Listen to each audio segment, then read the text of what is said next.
Maintenant, on va parler de page dynamique. Donc, ce que j'ai fait ici, c'est que j'ai copié le dossier ici que j'ai renommé Dynamic Route, mais c'est le même dossier. Donc, à chaque fois, je vais faire ça en amont. Et comme ça, on aura un dossier de chaque point que l'on va voir durant la formation.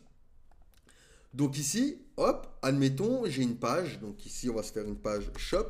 Donc pour, admettons, une boutique. Donc ici, on va faire un page.tsx. Je vais aller chercher dans About le contenu, hop, pour me le coller ici. Et ici, du coup, je vais avoir une page shop, donc une page boutique. Donc ici, je vais pouvoir aller sur la page shop. Jusqu'à là, pas de souci. Je suis bien sur la page shop. Et admettons, du coup, j'ai plusieurs produits. Donc, ce qu'on a vu jusqu'à présent, c'est qu'on aurait pu faire produit 1. Et ici, on va faire produit 2. À l'intérieur, alors produit 2. À l'intérieur, on va se faire un fichier du coupage.tsx pour les deux.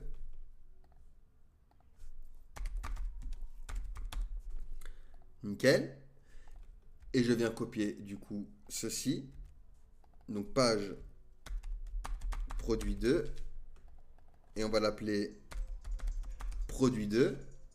Et également ici, on va l'appeler produit 1. Et ici, ce sera page produit 1. Nickel. Donc maintenant, si je fais un slash produit 1, je vais être sur ma page produit 1 comme sur ma page produit 2. Donc ça, c'est ce qu'on a vu jusqu'à présent. Mais vous imaginez, si vous avez 500 produits, ça ne va pas être très agréable d'avoir 500 dossiers. Ce qu'on va pouvoir faire, c'est créer ce qu'on appelle des pages dynamiques. Donc ici, je vais aller dans Shop, me créer un dossier, et je vais mettre entre crochets comme ceci, Product ID. Alors, Product ID. À l'intérieur de Product ID, page.tsx. Hop. Et je vais copier du coup le contenu. Et ici, je vais dire par exemple page produit. Et ici, du coup, ce sera produit.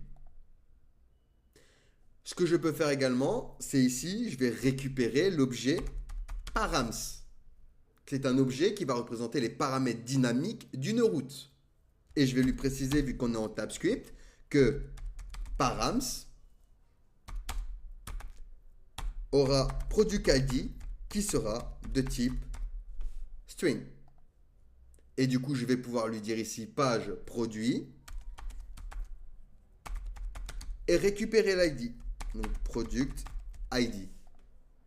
Donc maintenant, lorsque je suis dans Shop, je peux mettre n'importe quoi ici.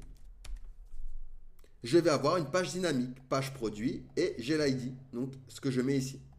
Donc par exemple, si je mets flanc, je vais avoir page produit, flanc. Alors hop, pardon.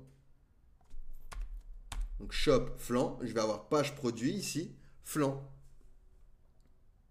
Et là, on a des pages dynamiques.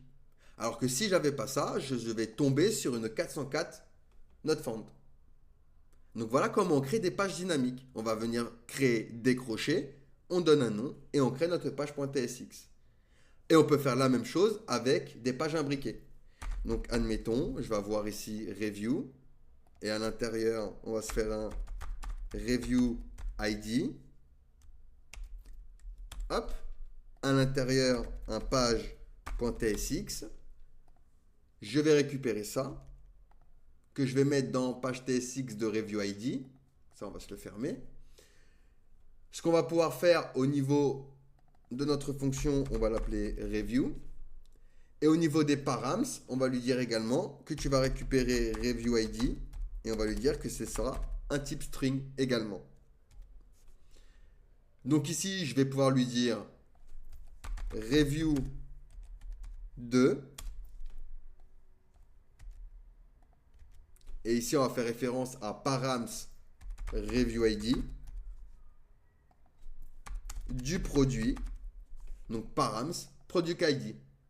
Donc maintenant, si je dis flanc slash review slash et je mets n'importe quoi, je vais tomber sur une page review de ce que j'ai mis là, donc n'importe quoi, du produit flanc. Donc on peut créer des pages dynamiques à l'intérieur de nos propres pages dynamiques. Il suffit tout simplement de mettre nos crochets comme ceci. Donc voilà pour les dynamiques routes. Allez, posez-moi des questions si vous en avez, sinon on va pouvoir passer à la suite.